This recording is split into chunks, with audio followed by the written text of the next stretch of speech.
마가복음 8장 27절에서 38절 베드로의 신앙 고백 제목으로 은혜를 듣고자 합니다. 지금 예수님께서 지금 사역을 하시는데 갈릴리 사역을 갈릴리 정기와 후기로 나눠요. 갈릴리 정기 사역과 갈릴리 후기 사역의 그 전환점, 터닝 포인트가 오늘 본문의 내용입니다. 지금까지 예수님께서는 무엇을 가르쳤냐? 지금까지는 갈릴리 정기 사역이라고 그러는데 계속 예수님께서 가르친 것이 예수님이 누구인가 하는 것을 보여준 거예요. 예수님이 누구인가? 기적을 행하고 말씀을 증거하고 여러 가지 또 제자를 가르치고 하는 것의 초점이 예수님이 누구냐 하는 겁니다. 그리고 이제 오늘 이후로 예수님께 가르치는 것은 그 예수님이 그러면 무슨 일을 하느냐 여기에 초점을 두고 가르쳐요.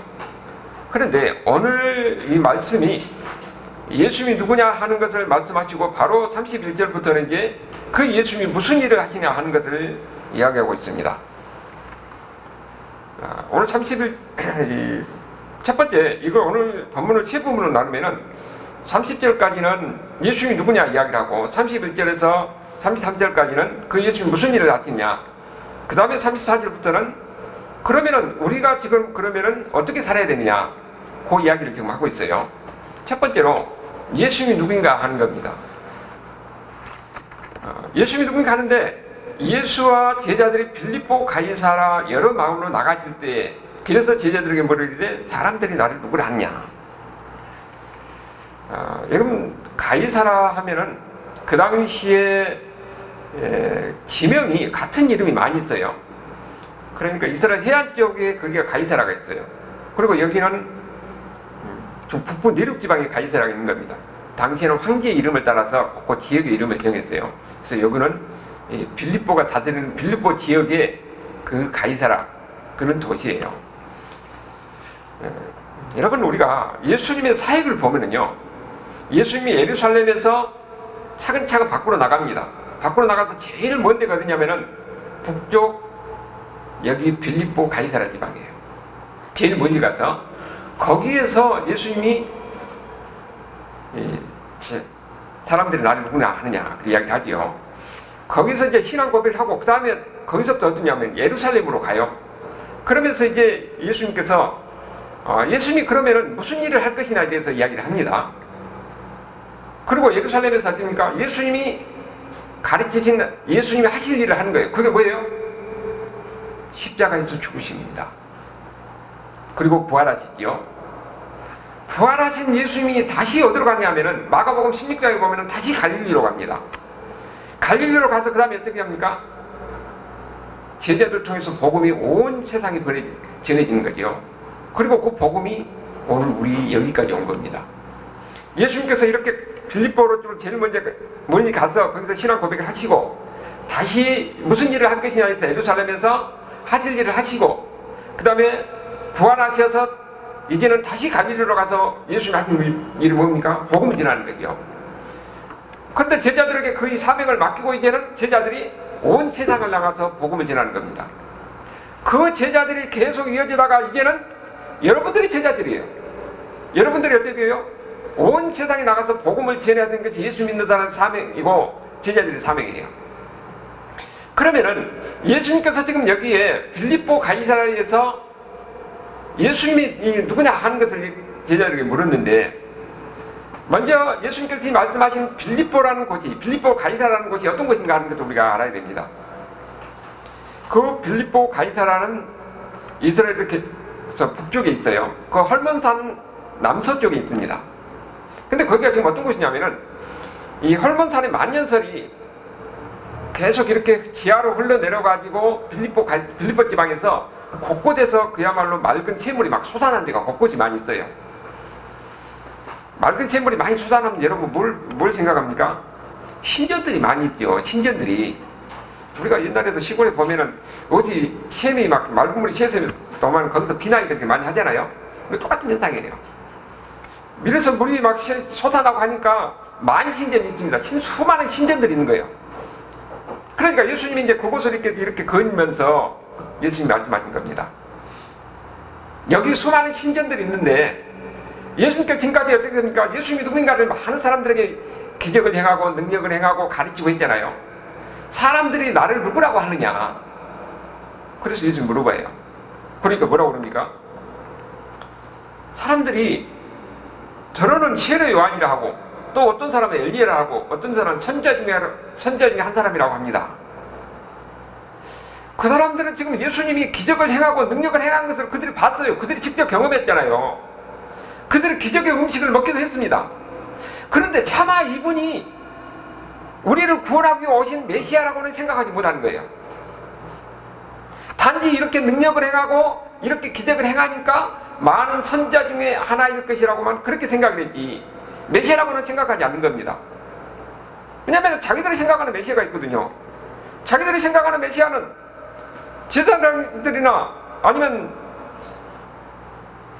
다른 바리새인이나 그 종교 지도자들께 인정을 받아야 돼요. 그것뿐만 아니라 자기들은 어떠냐면은 정책인 메시아가 와가지고 로마의 압제에서 벗어나서 이스라엘을 아주 존귀케 하는 그 다음에 이스라엘을 가장 높이는 이런 메시아를 그들이 기대했어요. 정책인 왕으로서의 메시아를 기대했던 겁니다. 그러니까 볼 때는 자기들 볼 때는 능력을 행하고 권능을 행하지만은 이분이 우리를 구원하고 있는 메시아라고 생각하지 않는 거예요. 그래서 예수님께서 지금 물어본 겁니다. 그리고 또 하나는 뭐냐면은 거기에 많은 신들이 있잖아요.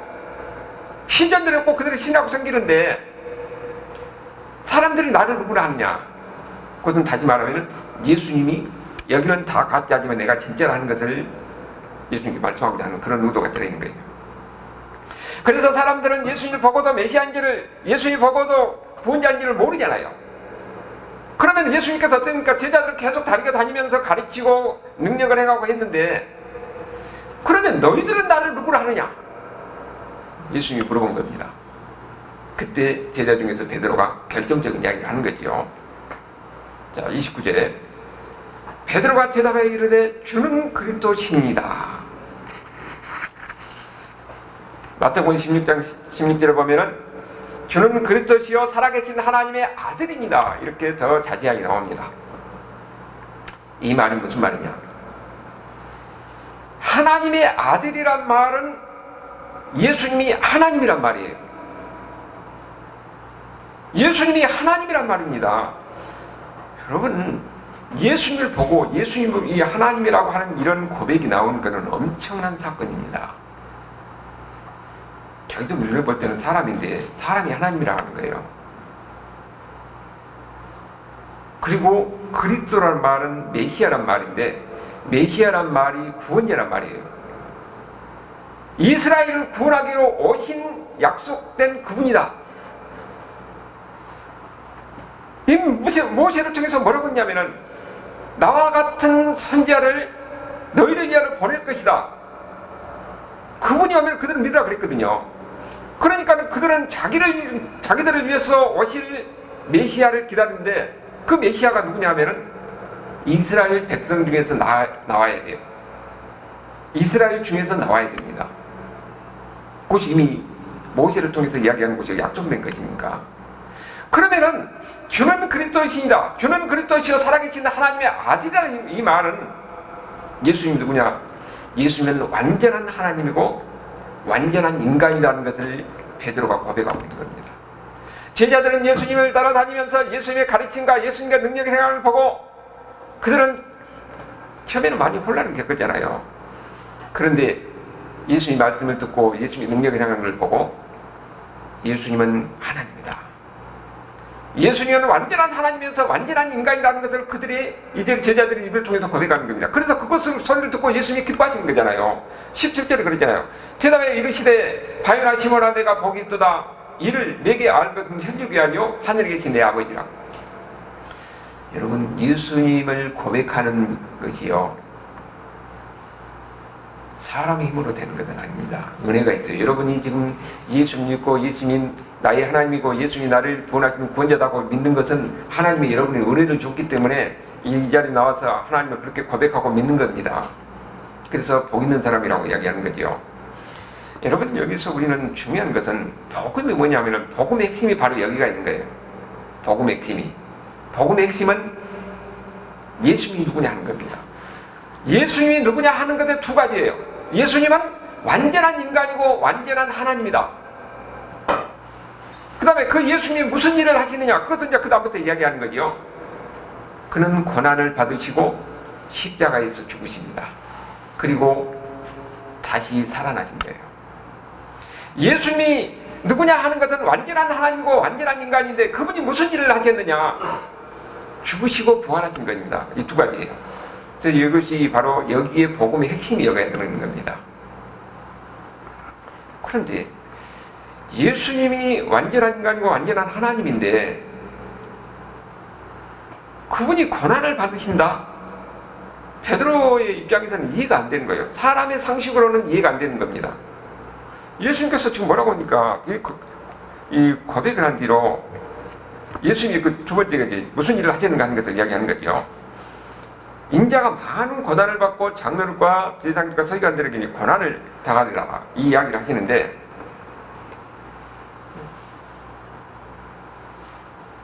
예수님이 고난받는 것에서 제자들은 이해가 안 되는 거예요.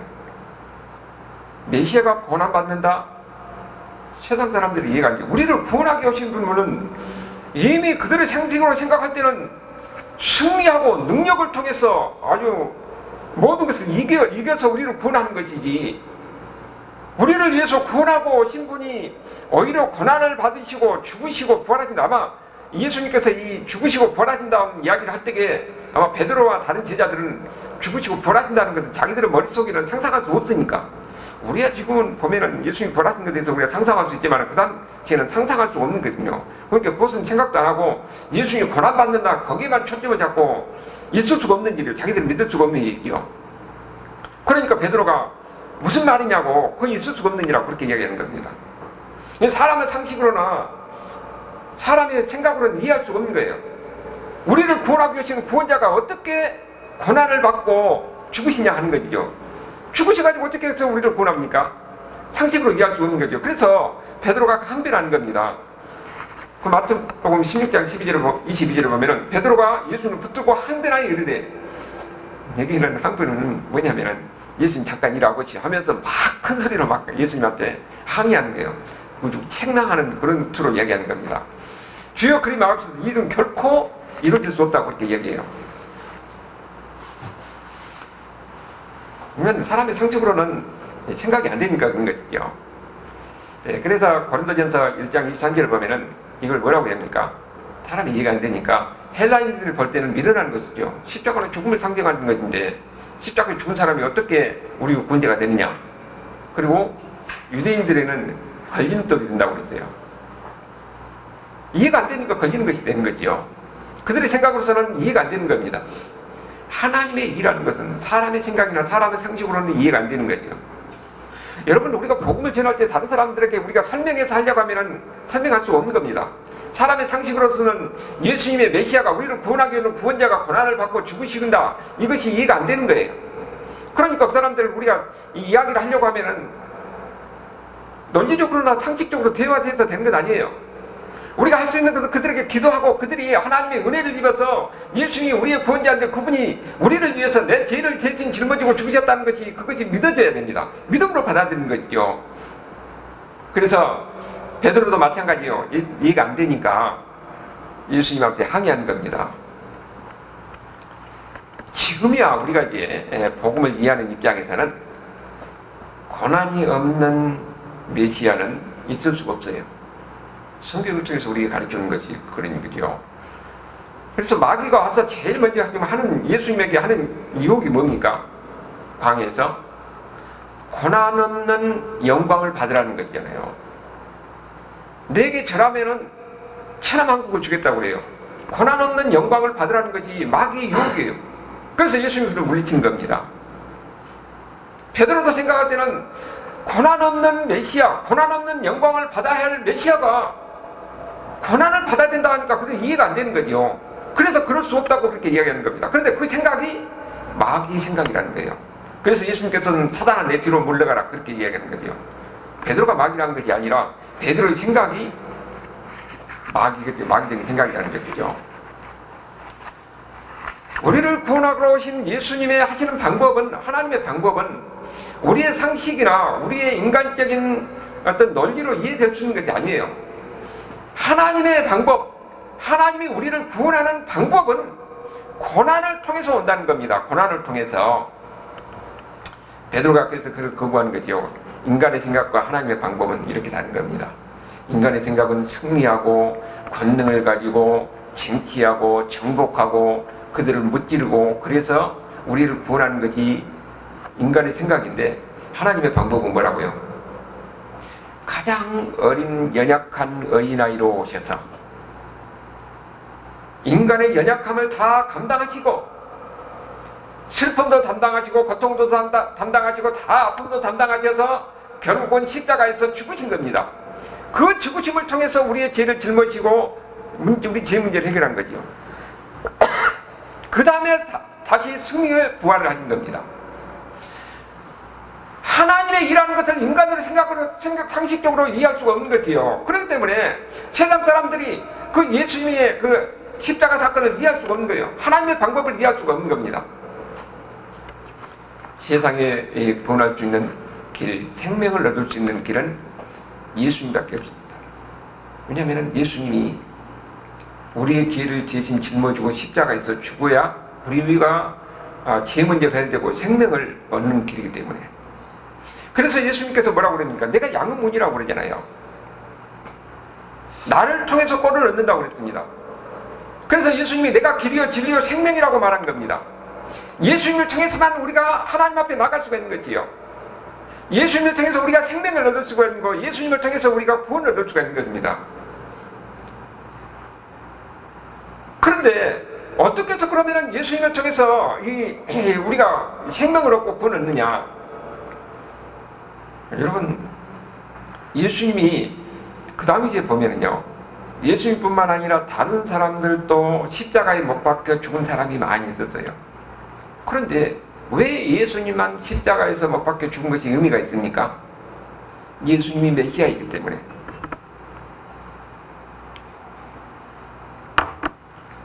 그 메시아이신 예수님이 우리 죄를 대신 짊어지고 십자가에서 죽으신 겁니다. 여러분들의 죄를 예수님이 대신 짊어지고 죽은 것이에요. 우리는 보면은 예수님이 우리 모든 죄를 짊어지고 죽으셨다 그렇게 생각하는데, 우리는 어떻게 생각이 됩니까? 예수님과 나와 일대의 관계를 생각해야 돼요. 예수님이 나를 대신해서 죽으신 겁니다. 그래서 여러분이 심판을 면하고 여러분이 산 거예요. 그래서 예수님이 죽음이 의미가 있는 거죠. 우리 모두에게 의미가 있지만 나에게 의미가 있는 겁니다. 그 예수님이 우리 죄 문제를 해결하는 거죠. 그래서 예수님을 믿음으로 해서 우리는 이제는 어떤 사람이 되는 겁니까? 생명을 얻은 사람이 되는 것이에요. 우리는 이제는 구원받는 사람입니다. 천국 백성이 사는 사람이에요. 우리 이제는 삶이 달라져야 됩니다. 세상 사람과 같은 그런 똑같은 사람이 아니라 우리는 세상에서 구원을 받는 하나님의 자녀들이고 하나님의 백성들이에요. 그래서 예수님께서 뭐라고 말씀하십니까? 이제는 너희는 나의 길을 따르라고 말하는 거죠. 그래서 예수님께서 말씀하신 것이 34절에 이야기하는 것이 바로 그거예요. 제자의 삶이라는 것이 무엇이냐? 너희와 제자들 불러 이르시되 누구든지 나를 따라오거든 자기를 부인하고 자기 십자가를 지라고 말씀하십니다. 예수님이 먼저 그 길을 가셨잖아요. 예수님이 고난의 길을 먼저 가셨어요. 그리고 죽음으로 인해서 우리를 구원하셨어요. 나를 따라오거든 자기 십자가를 지고 나를 따라오고 있어요. 여러분, 우리가 생각하면은 대부분 우리가 자기 십자가를 어떻게 생각하냐면은, 내가 어려움을 당하면은 다 자기 십자가로 생각해요. 그런데요, 그건 자기 십자가가 아니에요. 자기 십자가가 뭐냐면은, 자기 십자가는 적극적인 겁니다. 내가 예수님을 위해서 희생하는 것이에요. 내가 예수님을 위해서 어떤 결단을 함으로 해서 거기에 오는 행동으로 오는 결과가 그것이 내게는 십자가가 되는 겁니다. 내가 예수님을 믿고 예수님 말씀을 하기 때문에 내가 손해보는 거 있습니다. 주일날 장사를 했는데 내가 주일날 장사를 안 하고 내가 문을 닫아놓는다, 내가 손해보는 거예요. 그럼 자기 십자가가 되는 겁니다. 하고 싶은 일을 해야 되는데 내가 예수님 믿는 것 때문에 예수님 말씀대로 순종하고 예수님 하나님의 뜻대로 살아야 되기 때문에 하지 못한 거 있어요. 그게 자기 십자가예요. 내가 잘못해갖고 있는 고난, 이것은 십자가가 아닙니다. 그래서 예수님께서는 뭐라고 하냐면 이제는 우리는 어떻게 살아야 된다고요? 예수님께서 이 고난의 길을 가는 것 같이 우리도 예수님을 위해서 예수님이 가는 길을 따라가야 돼요. 그것은 바로 내가 예수님을 위해서 손에 발을 각오를 하는 겁니다. 그것이 자기 십자가를 주고 가는 거예요. 그래서 예수님의 그 십자가는 능동적인 거죠. 그래서 뭐라고 하냐면은 누구든지 자기 목숨을 35절에 자기 목숨을 구원하고자 하면 잃을 것이요 누구든지 나와 복음을 위하여 자기 목숨을 잃으면 구원하리라. 여러분, 세상의 삶이라는 것은 다 뭡니까? 자기 목숨을 위해서 살아요. 그렇지 않습니까? 우리가 돈 버는 것은 무엇을 위해서 살아요? 아니, 내 가족 먹이고 나 살라고 하는 것이죠. 직장에서 일하는 것도 마찬가지. 모든 것이 다 자기를 위해서 살아요. 자기를 위해서. 그런데 그것을 오히려 예수님을 위해서, 나를 위해서 사는 것이 아니라 내가 예수님을 위해서 산다는 것은 그것이 쉬운 일이 아니에요. 여러분, 그러니까 우리가 자기 십자가를 지고 간다는 건 말은 우리가 쉽지, 그것이 실질적으로 우리 삶에 들어가서 보면은 쉬운 일이 아니라는 거예요. 그러니까 예수 믿는다는 것은 우리가 볼 때는 내가 교회를 다니니까 예수 믿는다? 입으로 되는 것은 아닙니다. 행동이 거기에 따라가야 돼요. 예수 믿는다는 것은 예수님이 뭐라고 그랬어요? 자기 십자가를 지고 나를 따르는 거예요. 오히려 자기 목숨을 내놓고 내가 예수님을 위해서 산다는 그런 마음의 결단이 있어야 되는 거예요. 거기에 따르는 아픔과 그들에 따른 희생을 내가 각오를 하는 겁니다. 이걸 뭐라고 그럽니까? 사람이 많이 5천하를 놓고도 자기 목숨 잃으면 무엇이 유익하요? 사람들이요, 다 보면 어떻습니까? 내가 돈을 많이 벌어야 돼요. 내가 권력을 많이 가지고 권력을 누리고 싶은 겁니다. 다른 사람이 군림하고 싶은 거예요. 그것이 인간의 본능이고 그들의 삶이 아닙니까? 그런데 예수님이 뭐라고 그럽니까? 그것을 다 누리고 가졌던들, 그가 죽으면 뭐예요? 심판이고 지옥이잖아요. 예수님을 모르고 세상에서 많은 것을 가지고 많은 것을 누리고 살았던들, 그게 무슨 유익이냐 하는 거예요. 오히려 그에게는 인간적으로 생각해도 우리가 생각이 또 그러잖아요. 그런 말을 많이 해요. 고생해서 돈을 많이 벌어놨는데 이제 누릴만 하니까 병들어서 죽어본 거예요. 그래서 지금 우리는 뭐라고 합니까? 아이고 짠하다. 좀 누리고 살지. 왜 아까워갖고 다 아까워 이렇게 돈만 모아놨다가 나중에 보면 고생하고 병들어서 죽어본 거예요. 예수님이 우리가 신앙생활도 마찬가지입니다. 우리의 목숨은 이 세상에만 있는 것이 아니고 예수 믿는 사람은 뭡니까? 영생이 있다는 걸 아는 사람이에요. 그래서 우리 예수 믿는 사람들은 항상 무엇을 생각하고 살아야 됩니까?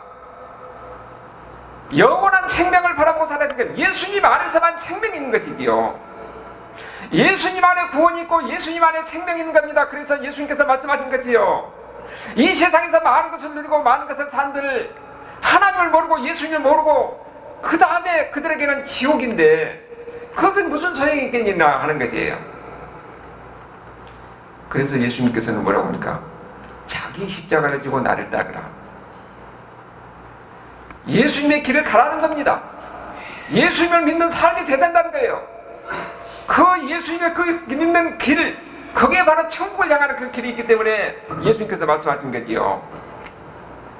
그래서 마태복음 7장 13절 14절에 보면 좁은 문으로 가라. 멸망으로 인도하는 길은 크고 넓어 그 길로 가는 자가 많고 생명으로 인도하는 문은 좁고 길이 협착하여 찾는 자가 적다.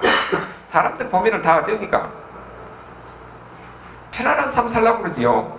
많은 것을 누리고 많은 것을 가지고 많은 것을 다른 사람이 군림하고 싶은, 이것이 인간의 본능 아니에요? 그런데 예수님의 길을 가는 것, 예수님 말씀대로 살려고 하다 보면은 어떻게 되는 겁니까? 다른 사람과 관계에서 충돌이 있을 수가 있는 거예요. 오히려 내가 예수님의 방법대로, 하나님의 방법대로 살려서 보면은 손해가 날 수가 있는 겁니다. 그런데 나는 이 세상에서 하나님으로 특별히 택감을 받았고 구원받는 사람이기 때문에 나는 세상의 방법대로 살지 않겠다. 나는 다른 사람들에게 모욕을 당하고 어려움을 당한다 할지라도 예수 믿는 사람으로서 예수 믿는 이 하나님의 방법대로 살겠다. 그때 손해나 나고 억울함을 당하고 누명을 당하고 그런다 할지라도 나는 그 예수님의 방법대로 하겠다는 것이 좋은 미로 가는 거예요. 이것이 바로 자기 십자가를 지고 가는 겁니다. 이것이 바로 생명의 길로 가는 거예요. 예수님을 통해서만이, 예수님 말씀대로 예수님을 통해서 간다는 게 그냥 되는 게 아니라, 여러분 예수님을 통해서 간다고 그러니까 아니 나는 교회만 나가면 난 천국 간다? 여러분, 내가 입술로 고백해서 나는 천국 간다, 믿음은 입으로 고백하는 것이 맞잖아요. 그런데 그렇다고 해서 믿음이 우리에게 보장되는 건 아닙니다.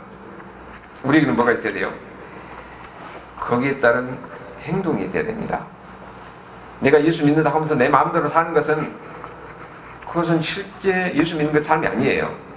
실제 삶에서 예수님을 따르는 삶이 있어야 되는 거예요. 거기가 그 삶이 어떤 삶이라고요?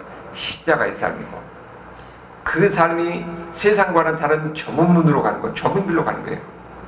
거기에는 여러 가지 어려움도 따를 수가 있고 손해볼 수도 있고, 또 때로는 어떤 사람은 보는 예수 믿는 것 때문에 집안에서 쫓겨나는 것도 있잖아요. 그런 길을 각오하고 사는 것이에요. 실제적으로 보면은 헨리 나우인이라고 하버드 교수가 있어요.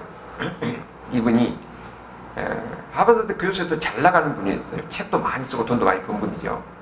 근데 어느 날 갑자기 교수직을 그만두고 장애인 시설에 봉사활동을 하고 가는 겁니다. 그래서 사람들이 물어봤어요. 왜 그랬냐고. 그러니까 그분이 하는 말이 뭐냐면은, 내가 오르막길을 걸을 때는 무엇을 나만 보이더라는 거예요. 내가 무엇을 얻어야 되고 무엇을 쟁취해야 되니까, 그러니까 오직 자기만 보이는 거예요. 사람이 그러잖아요.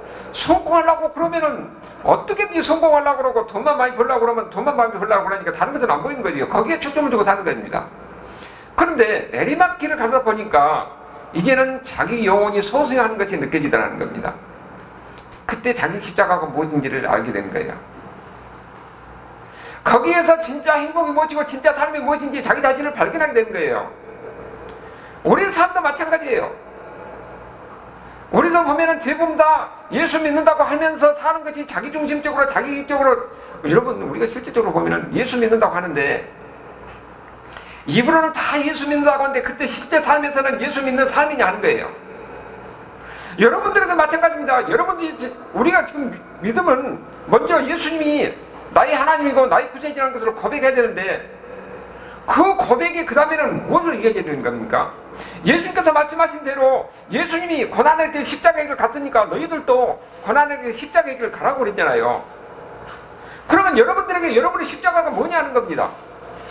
내가 예수님에 대해서 손해발 고기가 되어 있고 내가 예수님을 위해서 희생할 각오가 되어 있냐는 거예요. 여러분, 언제 이 하나님이 느껴집니까? 내가 예수님인 것 때문에 희생을 당하고 내가 예수님께 손해를 당하고, 그때 하나님의 사랑이 느껴진 겁니다. 아멘. 여러분 전도할 때 보면요, 전도할 때 어떻습니까? 내가 전도지 하나 줘도 사람이 다 팽개치고, 또 때로는 보면은 별론 구박을 다 당해요. 여러분 그런 거 안 당해놨으면은 여러분 자기 십자가를 경험하지 못하는 겁니다. 전도하다가 말다툼해서 옆에서 막 시비를 걸고 다투면서 여러분 좀 무한을 당해봐야 돼요. 여러분 당해봤어요? 안 당해봤어요? 안 당해봤으면 여러분 문제가 있는 거예요. 여러분은 예수님은 제자로 부르시고, 지금 예수님께서 내가 예수니까 너희들도 그렇게 하라고 그랬잖아요. 그러니까 우리는 어떻게 됩니까? 예수 믿는 것으로 끝나는 것이 아니고, 내가 은혜를 받으면요, 내가 예수 믿고 보니까 이 세상의 삶이 전부가 아니고 그 다음에 영원한 삶이 있다. 그리고 그 삶에 대한 기쁨과 소망이 가득해 있으면은 여러분의 삶 속에서 이 주체할 수 없는 이런 전하고 싶은 열망이 생겨나게 되는 겁니다. 그리고 어떻게든지 정도의 차이는 있겠지만 예수님 말씀대로 살려고 하는 그런 마음에 그 욕망이 솟아나게 되어 있어요. 그러니까 그것을 거기서만 끝나는 것이 아니라 내가 실질적으로 해보는 겁니다. 전도를 해보는 거예요. 예수님 말씀대로 살아보는 겁니다. 그러다 보면은 거기다 박해도 있고 힘든 거 있고 어려움도 당하고 무한도 당하고 모욕도 당해요. 그럴 때에 예수님이 나와 함께 하시구나, 예수님이 나를 위로하신가 하는 것을 경험하게 되는 겁니다. 그 다음에 어떻습니까? 삶이 담담해져요. 이런 삶을 살아야 되는 거예요. 여기 지금 36절에서 38절까지 보면은 사람이 만일 온 천하를 얻고도 자기 목숨을 잃으면 무엇이 유익하뇨? 사람이 무엇을 주고 자기 목숨을 바꾸겠느냐? 누구든지 이 음란하고 죄 많은 시대에서 내 말을 부끄러워하면, 그랬어요. 이 세상의 삶이 어떤 삶이라고요? 제약된 세상이에요. 세상에는 제약된 세상, 부정한 세상, 이 세상 속에서 섞여서 살다가 예수님의 말씀대로 살고 예수님의 증가하는 삶, 그리고 거기는 어쩝니까? 삶이 차별이 날 수가 없잖아요. 그래 되면 어떻게 됐어요? 여러분 지금 보면요, 내가 다 보면은 이 목사님들도 그러더라고요. 이 어떤 사람은 로만 칼날 이렇게 탁 차고 다녀요. 근데 솔직히 저는 부끄러워서 못 차겠더라고요. 왜냐면은 내가 실수할까 봐서. 아니 그냥 이렇게 숨어갖고 이런 살면은 저가 목사인지 아닌지 누가 압니까? 그러니까 내가 뭐 아무것도 입고서 다니든지 뭘 하고 다니든지 그래서 상관없는데 로만 칼날 타고 다니면은 그거 참 어렵지요. 그리고 또 보니까 얘네 그 지하철에서 보니까 거기들 돈 달라고 그러잖아요. 그런데 저는 그냥 싹 지나가는데 그 수녀가 지나가더라고요. 그러니까 그분이 수녀가 그냥 지나가니까 수녀님 돈 주시는 거니까 수녀가 무안해가지고 아 나 지금 돈이 없어요 그러더라고요. 얼굴이 빨개냐고 그냥 지나갔다고요. 여러분 예수 믿는 태를 내면은 여러분 그 행동이 거기에 따라야 돼요. 그러니까 다른 사람은 1,000원 줄 때 자기는 2,000원 줘야 되고 다른 사람 그냥 지나칠 때 거기를 뭐든가 또 둘러봐줘야 됩니다. 그러면은 뭐라고 그랬어요? 이 세상에서 내 말을 부끄러워하지, 나를 부끄러워하지 않으면은 하나님 그걸 기억한다는 겁니다. 여러분이 하는 것, 예수 이름으로 행하는 것 하나하나 하나님은 다 기억하고 있는 거예요. 그것도요, 내가 진짜 믿음에 대해서 확신이 있는 사람이 당당하게 이렇게 하는 것이지, 그냥 믿음에 대해서 그냥 교회만 왔다 갔다 하고 믿음에 대해서 확신이 없으면은 그 행동 못 합니다. 그럼 여러분 어떤 사람이에요?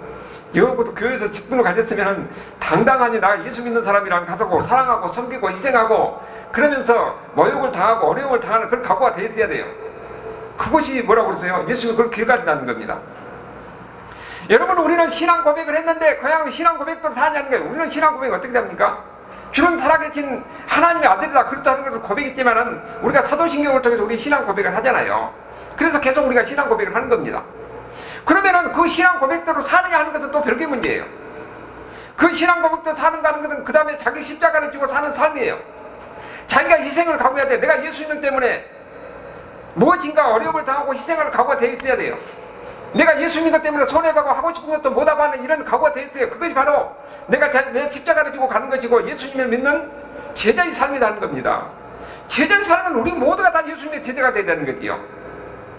오늘 금년 한 해 여러분이 바로 예수님의 제자가 되어서 예수님 앞에서 그야말로 부끄럽지 않는 인정받는 이런 하나님의 사람들이 될 수 있기를 바랍니다. 이것이 바로 예수님의 삶이라는 것이지요.